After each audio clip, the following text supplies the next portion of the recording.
Selepas 17 bulan Kerajaan Perikatan Nasional memerintah Malaysia, akhirnya gabungan itu tumbang pada tanggal 16 Ogos 2021. Perdana Menteri Muhyiddin Yassin atau lebih mesra mahu disapa sebagai Abah meletakkan jawatan selepas gagal mengekalkan majoriti untuk menerajui Putrajaya. Apakah kesilapan Muhyiddin yang tidak boleh dilupakan sepanjang pemerintahannya dalam 17 bulan? Usaha mengekalkan jawatan di tengah-tengah pandemik COVID-19. Ini termasuk melantik ahli-ahli politik UMNO dan PAS dalam syarikat berkaitan kerajaan bagi memastikan kerajaan PN utuh. Gantung Parlimen. Alasan pandemik COVID-19, digunakan ahli Parlimen Paguh itu untuk menggantung sidang Parlimen ketika semua dasar dan dana bagi membendung jangkitan perlu dibentang dan dibahas oleh wakil rakyat.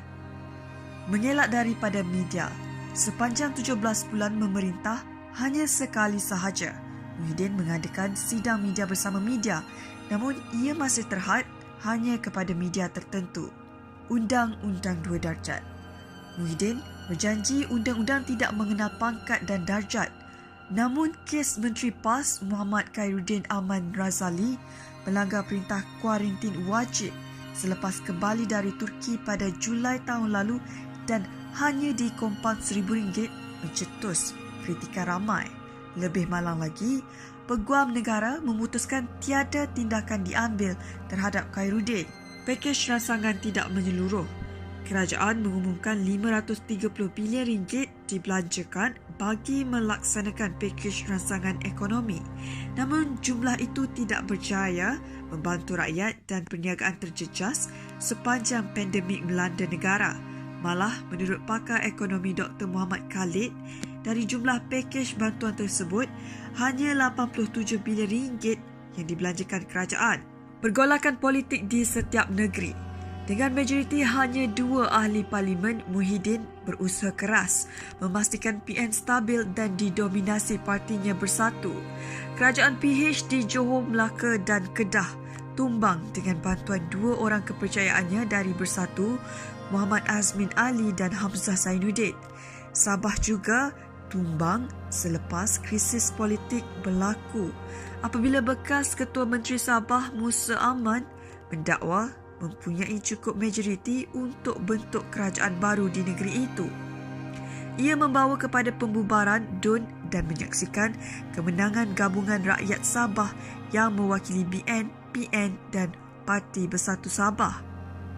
PRN Sabah cetus gelombang jangkitan COVID-19. Peristiwa PRN Sabah mencetus kemarahan rakyat kerana didakwa menyebarkan virus COVID-19. Ia berpunca daripada amalan pilih kasih dalam mengenakan kuarantin wajib bagi mereka yang pulang dari negeri itu selepas pilihan raya tamat. Muhyiddin cadang darurat untuk kekal jawatan. Pada 23 Oktober tahun lalu, mesyuarat Kabinet yang dipengerusikan Muhyiddin setuju untuk melaksanakan darurat bagi mengekang penularan COVID-19.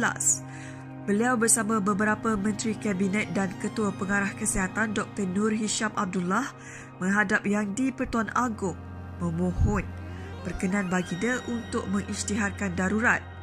Selepas mesyuarat dengan Raja-Raja Melayu, Yang di-Pertuan Agong dalam satu kenyataan menolak cadangan Kabinet kerana tiada keperluan untuk melaksanakan darurat ketika itu. Sultan Abdullah Bilal Shah akhirnya pada 12 Januari lalu memperkenan melaksanakan darurat berkuat kuasa sehingga 1 Ogos ketika jangkitan harian COVID-19 melonjak. Rentetan daripada itu, sidang Parlimen dan DUN ditangguhkan. Keputusan kerajaan menggantung Parlimen dibantah pembangkang dan pemimpin-pemimpin UMNO yang berpandangan Parlimen perlu bersidang. Pada 16 Jun, Agong bertintah Parlimen perlu bersidang segera bagi membolehkan ordinan darurat dan pelan pemulihan dapat dibahaskan oleh ahli-ahli Dewan Rakyat. Pada 5 Julai, Kerajaan Umum Sidang Khas Parlimen akan diadakan selama 5 hari mulai 26 Julai hingga 2 Ogos. Parlimen kali terakhir bersidang pada Disember tahun lalu.